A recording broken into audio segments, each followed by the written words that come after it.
For 5 years, she has had to survive alone. But this year, her world could change. Will she finally find a mate? Or will she remain the last lioness? There is a place in southwestern Zambia so remote that until recent years, only the most intrepid explorers ever reached it. It's called Lua Plain, a sprawling floodplain that stretches over 3,500 square kilometers.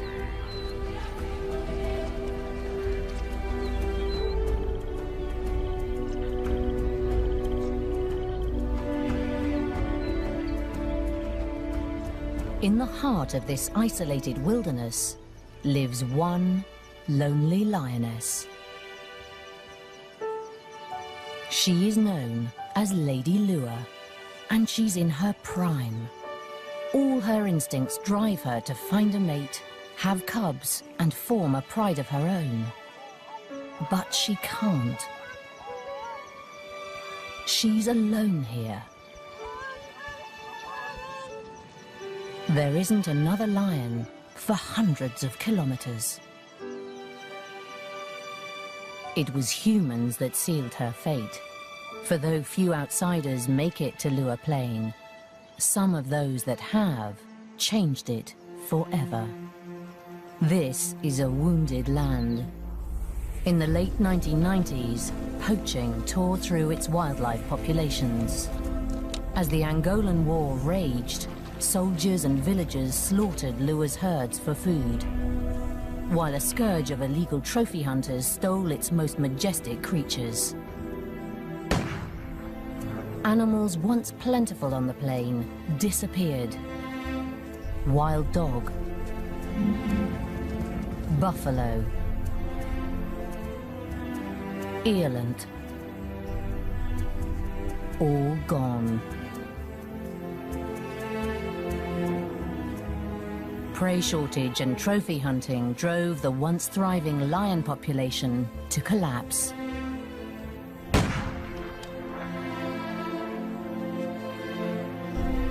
Today, the last of Lua's lions stare out of glass eyes as they decorate the homes of trophy hunters worldwide.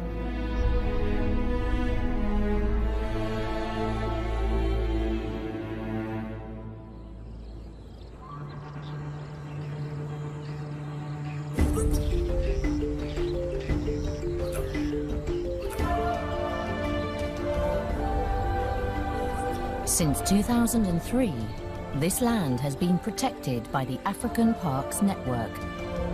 The poaching has all but ceased, and its wildlife populations have begun to recover.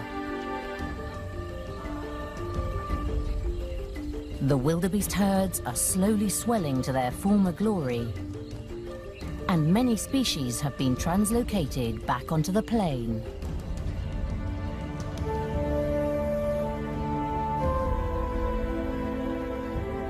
But of the lions, only one remains.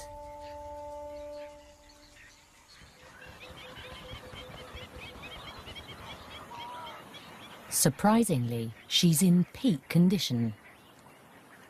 The scar next to her fly-bitten nose and a healed gash on her shoulder are the only clues to the battles she has faced. But surviving as a solitary lioness on these plains isn't easy. Her first concern is food.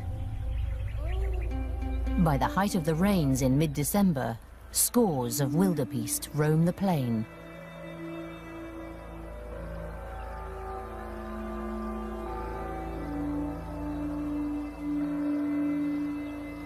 In the dense grasslands, Lady is all but invisible.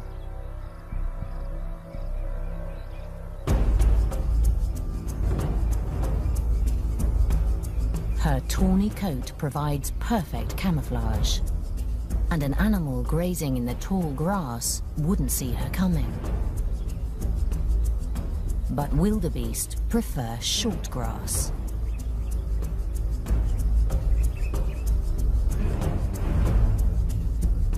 They keep to the open plain, where hopeful predators have nowhere to hide. Usually, lions hunt in teams that can surround prey and drive it into an ambush. Lady has no such advantage.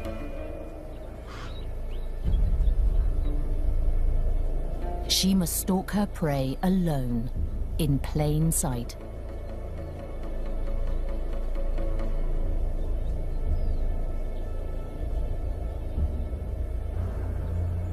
She must choose her target well, an animal on the outskirts of the herd that has let its vigilance slip.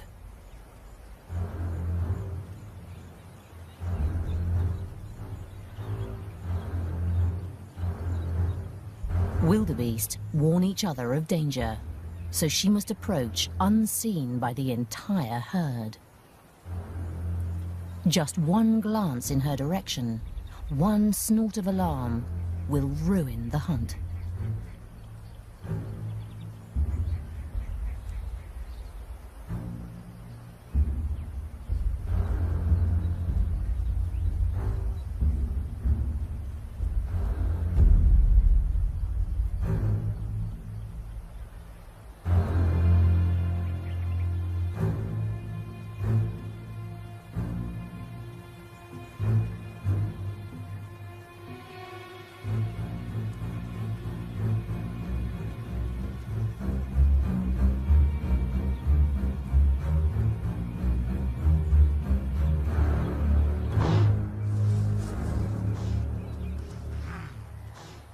Just like that, the hunt is over. With the herd's vigilance peaked, it's not worth another try. Without the support of a pride, Lady Lure must succeed the first time, or go hungry.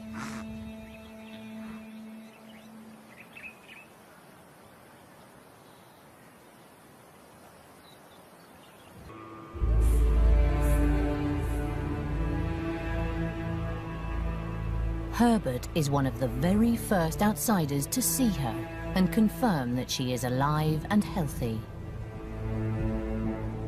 It's early November, the start of the wet season, and a fearsome storm approaches. Lady Lure will use it to her advantage.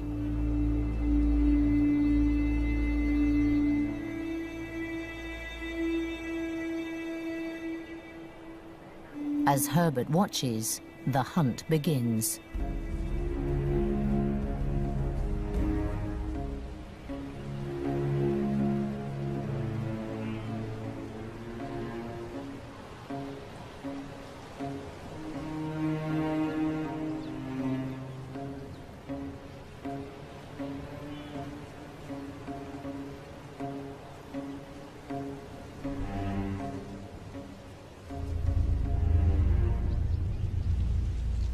The new calves make perfect targets. Lady Lure eats alone. She doesn't need a big kill.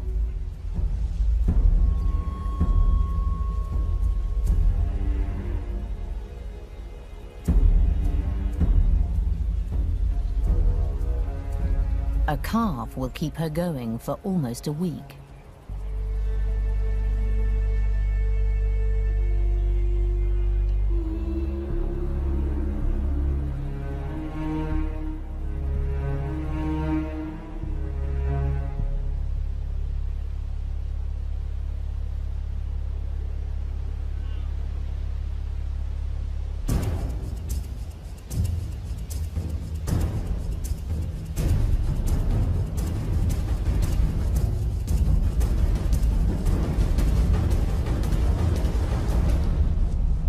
It's an extraordinary long-distance sprint for a lioness.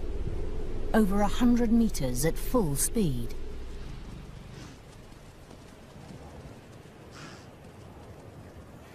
I was amazed.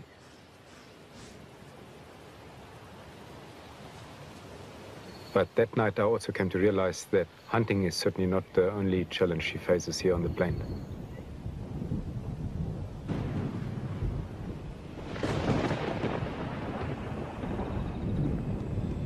Lady Lure is the only lioness here.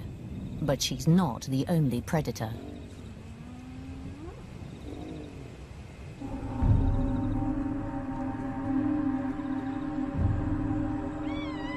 Spotted hyenas are prolific in lure, an ever-present threat once night has fallen. They approach from all sides, drawing Lady away from her kill.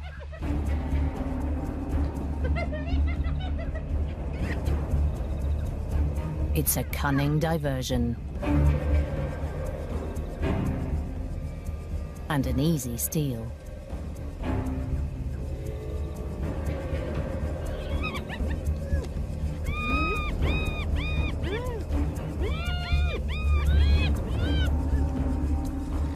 Crucial seconds pass before she realizes that her kill is lost, yet she doesn't fight back.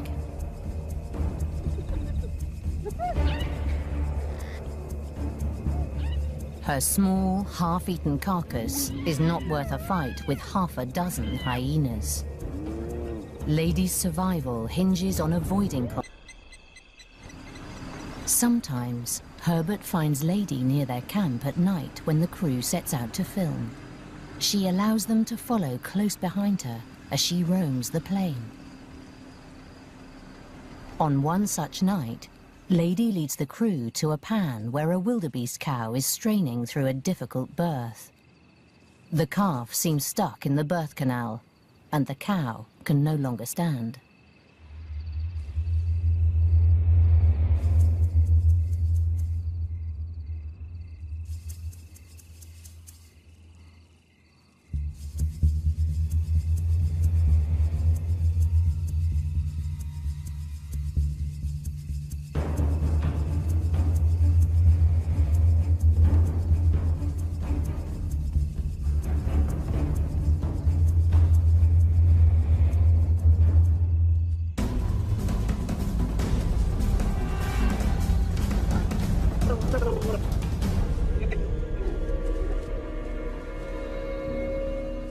It's over in seconds, an almost merciful end for the struggling mother.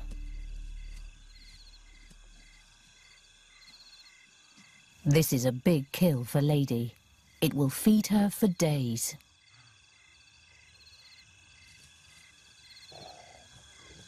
The cow is silenced quickly, but its bleating during the birth may have been heard. Lady tries to drag the heavy pregnant carcass into the cover of taller grass. But it's too late. She's been discovered.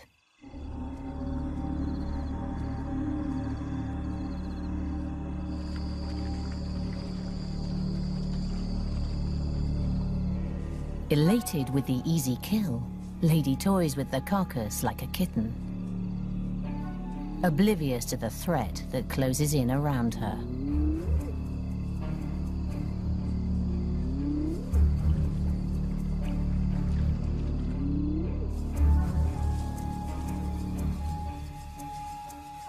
By the time she hears them, she is surrounded.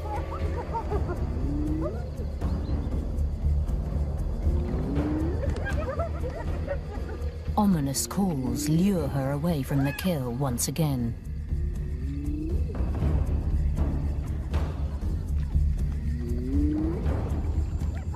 As she wades out to meet the challenge, the hyenas seize their opportunity. Coming in from all sides, the thieving horde makes off with the carcass and tears it apart in true hyena style. But Lady will not be defeated so easily.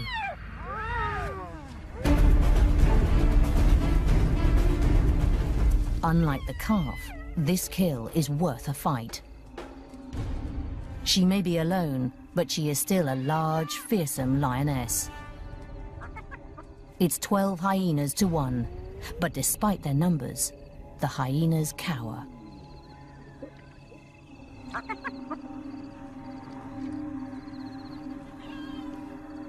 She eats alone on the carcass. as a dozen hungry eyes watch and wait in the shadows.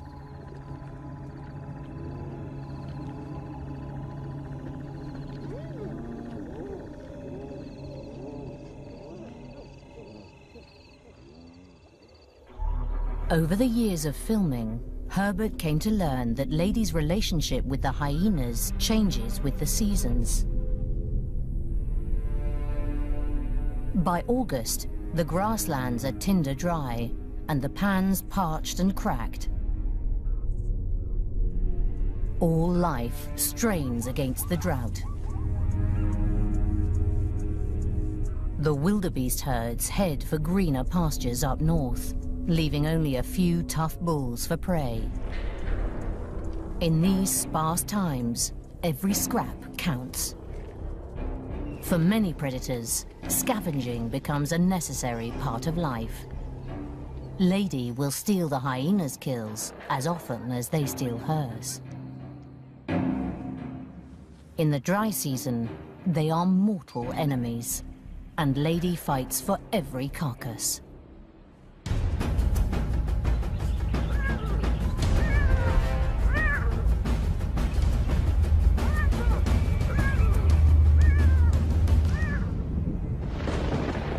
But when the rains come in November, everything changes.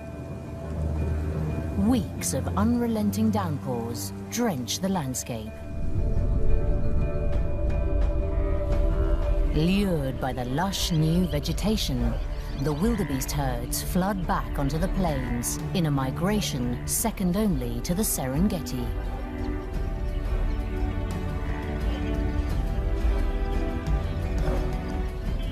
Calves are born by the hundreds, and prey abounds.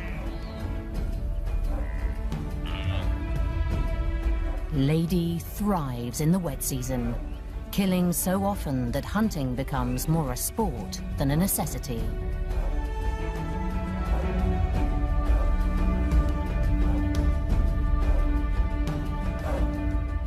With so much prey, tensions between her and the hyenas diminish. Sometimes she'll calmly abandon a fresh kill, preferring to roll around Herbert's vehicle as her prize is pilfered. With so much to go around, it's hardly worth a fight.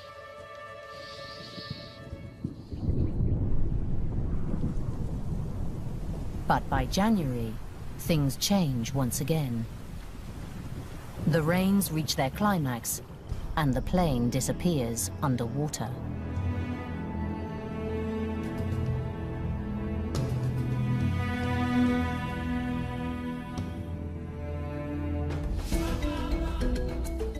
Lure becomes largely inaccessible, and how Lady hunts in the flood is a mystery.